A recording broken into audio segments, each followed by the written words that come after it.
சரண் Krishna YouTube சேனலுக்கு உங்களை அன்புடன் வரவேற்கின்றேன். குலதெய்வத்தின் பார்வை உங்கள் குடும்பத்தின் மேல் இருக்கின்றது என்பதை உணர்த்தும் 3 அறிகுறிகள் என்னென்ன அப்படிங்கிறத பற்றி தான் இந்த வீடியோவில் தெளிவாக நம்ம பார்க்க போகிறோம். நம்ம சேனலில் உள்ள வீடியோவை ஃபஸ்ட் டைம் நீங்கள் பார்க்குறீங்க அப்படின்னா மறக்காமல் நம்ம சேனலை சப்ஸ்கிரைப் பண்ணி வச்சுக்கோங்க. நம்ம சேனலில் தொடர்ந்து குலதெய்வ பதிவுகள், ஆன்மீக தகவல்கள் வந்து கொண்டே இருக்கும். வாங்க வீடியோக்குள்ளே போகலாம்.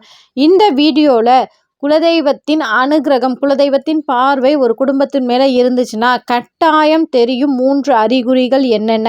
அது மட்டும் இல்லை, உங்கள் குடும்பத்தில் வேறு ஏதேனும் பிரச்சனை இருந்தால் அதற்கு குலதெய்வத்தை எப்படி வழிபாடு செய்யணும் அப்படிங்கிற பல தகவல்கள் ஒரே வீடியோவில் நம்ம பார்க்க போகிறோம். அதற்கு இந்த வீடியோவை ஸ்கிப் பண்ணாமல் ஃபுல்லாக பாருங்கள்.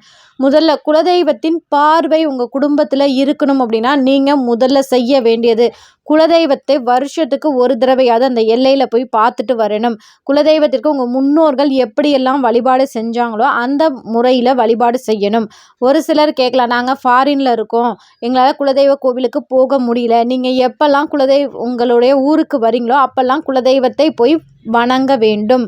நீங்கள் வெளிநாட்டில் இருந்தாலும் உங்கள் குலதெய்வத்தை மறக்காமல் குலதெய்வத்தின் பெயரை உச்சரிப்பது, குலதெய்வத்திற்காக படம் வைத்து வழிபாடு செய்கிறது, அப்படி இல்லைன்னா நிறை சொம்பு நீர் வைத்து வழிபாடு செய்கிறது. உங்கள் குலதெய்வத்தை அன்றாடம் நீங்கள் நினைக்கும் போது கண்டிப்பாக நீங்கள் எல்லை தாண்டி நின்னாலும் உங்களுக்காக உங்கள் குலதெய்வம் எப்போதுமே காவலாக இருக்கும்.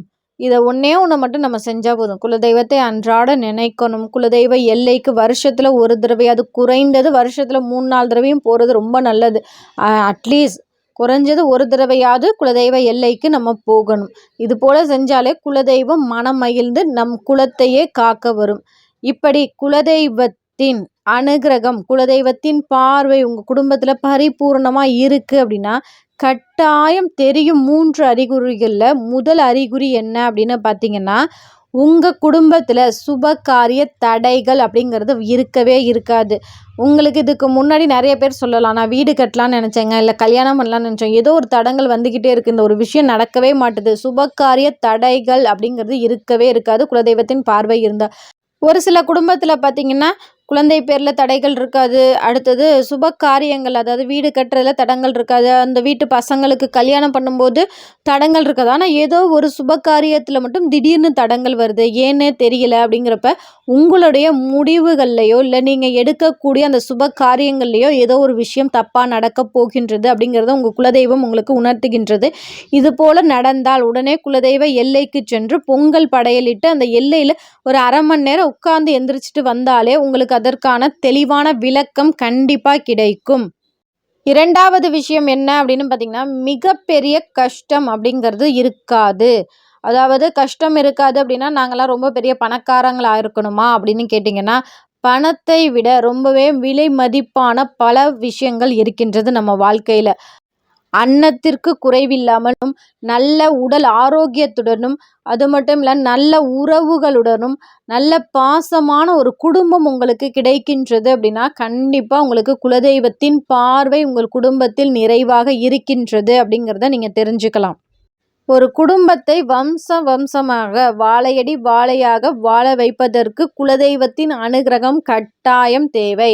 ஒரு குடும்பத்தில் குழந்தை பாக்கியத்தில் தடைகள் வருகின்றது அப்படின்னா குறிப்பாக 2 விஷயங்களில் கண்டிப்பாக கவனிக்கணும். அது என்ன விஷயம் அப்படின்னா, குலதெய்வத்தின் அனுகிரகம், குலதெய்வத்தின் சாபம் எதுவும் இல்லாமல் இருக்கின்றதா உங்கள் குடும்பத்திற்கு, குலதெய்வத்தின் அனுகிரகம் பரிபூர்ணமாக இருக்கின்றதா அப்படிங்கிறத நீங்கள் முதல்ல தெரிஞ்சுக்கணும்.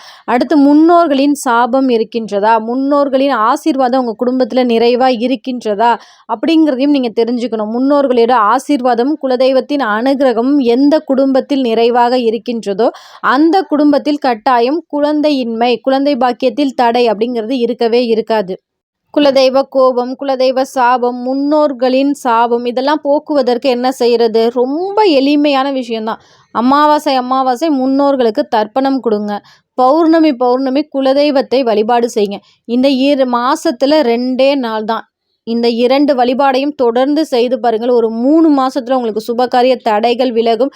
குழந்தையின்மை அப்படிங்கிற பிரச்சனை கொஞ்சம் கொஞ்சமாக ஒரு முன்னேற்றம் ஏற்படும், குழந்தை பாக்கியம் கிடைக்கும்.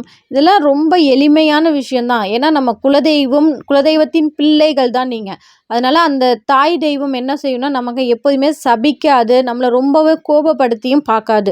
நம்ம அம்மா தாயே நீ தான் எனக்கு துணை, நீயே எனக்கு கெதி அப்படின்னு அந்த தெய்வத்திடம் சரணாகதி ஆகும்போது கண்டிப்பாக அந்த தெய்வம் நமக்கு முழு மனதுடன் அனுகிரகம் கொடுக்கும். மூன்றாவது அறிகுறி என்ன அப்படின்னு பார்த்தீங்கன்னா, உங்கள் குடும்பத்தில் குலதெய்வத்தின் பார்வை இருந்தால் குலதெய்வத்தின் அறிகுறி அதிகமாக உங்கள் வீட்டில் தெரியும். அது என்னங்க குலதெய்வத்தின் அறிகுறி அப்படின்னு கேட்டிங்கன்னா, குலதெய்வத்தின் நடமாட்டத்தை உணர்த்தும் அறிகுறி. எப்படிங்க தெரியும்? உங்கள் வீட்டில் பல்லிகள் சத்தமிடுவது, குலதெய்வ எல்லையில் நீங்கள் எந்த வாசத்தை உணர்ந்தீர்களோ அதை உங்கள் பூஜை அறையில் அதே வாசத்தை உணர்வது, உங்கள் பூஜை அறையில் நீங்கள் வைக்கக்கூடிய பிரசாதங்களை பல்லிகள் வந்து எடுத்துக்கொள்வது, தீபச் சுடரில் உங்கள் குலதெய்வத்தின் முகம் தெரிவது, உங்களுக்கு ஏதாவது ஒரு மன கஷ்டம், மன சஞ்சலம் ஏற்படும் போது அந்த சஞ்சலத்தை போக்கும் விதமாக உங்கள் வீட்டில் பல்லிகளின் மூலம் வாக்குகள் கிடைப்பது, அல்லது உங்கள் கனவுகளிலே உங்கள் குலதெய்வம் வந்து உங்களுக்கு வாக்கு கொடுப்பது, இது எல்லாமே உங்களுக்கு தொடர்ந்து நடக்கின்றது அப்படின்னா உங்கள் குடும்பத்தில் அந்த குலதெய்வத்தின் பார்வை பரிபூர்ணமாக இருக்கின்றது அப்படிங்கிறத நீங்கள் தெரிஞ்சுக்கலாம். இந்த வீடியோ பார்க்குற உங்களுக்கு குலதெய்வம் ரொம்பவே பிடிக்கும் அப்படின்னா ஓம் குலதெய்வம் நமக அப்படிங்கிற கமெண்ட்ஸை எங்களோட மறக்காமல் கமெண்ட் செக்ஷனில் ஷேர் பண்ணிக்கோங்க. குலதெய்வத்தின் பார்வை உங்கள் குடும்பத்தில் நிறைவாக இருக்கின்றது. அப்போ நாங்கள் என்ன பண்ணுறது? தினமும் அன்றாடம் அந்த தெய்வத்தை நினைச்சு ஒரு தீபம் ஏற்றுங்க. அது போதும். அந்த தெய்வம் கண்டிப்பாக உங்களுக்காக உங்கள் கூடவே இருக்கும், உங்களுக்கு காவலாக இருக்கும், உங்கள் தலைவாசலில் வந்து வாசம் செய்யும், உங்கள் பூஜை அறையில் வந்து வாசம் செய்யும். கண்டிப்பாக குலதெய்வத்தை நினைக்கிற, குலதெய்வத்தை கையெடுக்கிற குடும்பம் என்றைக்குமே கெட்டு போகவே போகாது. அவங்களோட குடும்பம் வாழையடி வாழையாக தலைத்து கொண்டே போகும். குலதெய்வ வழிபாடு கோடி தெய்வ வழிபாட்டிற்கு சமம். அது மட்டும் இல்லை, நீங்கள் குலதெய்வத்தை வணங்குறது உங்களுக்கு மட்டும் நல்லது கிடையாது, உங்களுக்கு அடுத்து வர சந்ததியினரையும் காத்து நிற்கக்கூடிய ஒரே தெய்வம், ஒரே உயிர் தெய்வம் உங்கள் குலதெய்வம். அதனால் கண்டிப்பாக ஒவ்வொருவரும் தங்களுடைய குலதெய்வம் எது என்று தெரிந்து கொண்டு அந்த தெய்வத்தை மனதார வழிபாடு செய்யுங்க. கண்டிப்பாக உங்களுக்கு ஏதாவது ஒரு பிரச்சனைனா முதல்ல ஓடி வர ஒரு உயிர் தெய்வம் உங்கள் குலதெய்வம் மட்டும்தான். கண்டிப்பாக இந்த வீடியோ உங்களுக்கு பயனுள்ளதாக இருக்கும் என்ற நம்பிக்கையில் மற்றொரு வீடியோவில் சந்திக்கிறேன். இந்த வீடியோ உங்களுக்கு பிடிச்சிருந்தால் லைக் பண்ணுங்கள், ஷேர் பண்ணுங்கள், மறக்காமல் சப்ஸ்கிரைப் பண்ணுங்கள். இது உங்கள் சரண் கிருஷ்ணா யூடியூப் சேனல். நன்றி, வணக்கம்.